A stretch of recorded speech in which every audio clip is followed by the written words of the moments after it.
Well, if you've driven on Broadway recently, you've noticed these curb extensions or bump outs.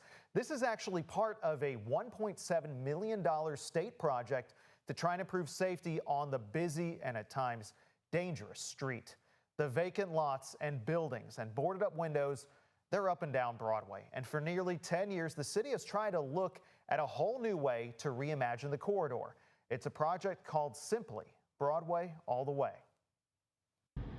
It's hard to tell the story of Louisville without talking about or just passing through Broadway. Broadway is one of the most iconic corridors in the city. Historian Tom Owen points out it is also one of the oldest. And by 1860, maybe, this was the southern edge of the developing city. Owen says elegant homes once dotted the street, but those eventually gave way to office buildings and businesses in the same way that mule-drawn trolleys led to electric streetcars. In the late 1800s, Union Station was built and industry followed the train tracks. Near the 15th Street corridor, there's going to be tobacco production. The corner of 4th and Broadway, which used to be a gateway to movies and shopping, was coined Magic Corner, just because of the excitement of pedestrian and movement of people activity.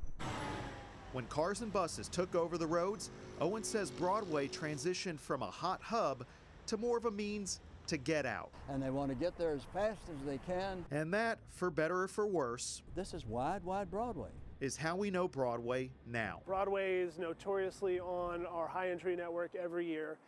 It's a dangerous corridor for vehicles and pedestrians alike. For the past several years, Michael King with Louisville's Department of Transportation says the city has been studying ways to improve safety from Shawnee Park to Baxter Avenue. This is our opportunity to rethink the infrastructure over there to make it safer. The plan, called Broadway All the Way, is broken up into 4 segments, and it also includes transit improvements down Bardstown Road. It's still in the design phase, with options including curb extensions, bike lanes, improved crosswalks, and better lighting. King says investing in infrastructure and slowing down traffic may lead to a revival. We can make it feel more like a place instead of just a road that cuts through the city. When looking at the vacant lots, for sale signs, boarded windows, and crumbling facades on some of Louisville's history, Owen uses one word. I can't imagine ever a time on Broadway where I would have used the word dismal.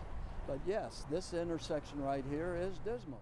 But he says dismal is and can be just a season. So it's going to take reimagining, reuse, reimagining, reinvention. And hopes better times are ahead. And King says that Broadway All the Way is ready to kick off the second stage of the planning study, which should wrap up next year. The next step after that is funding.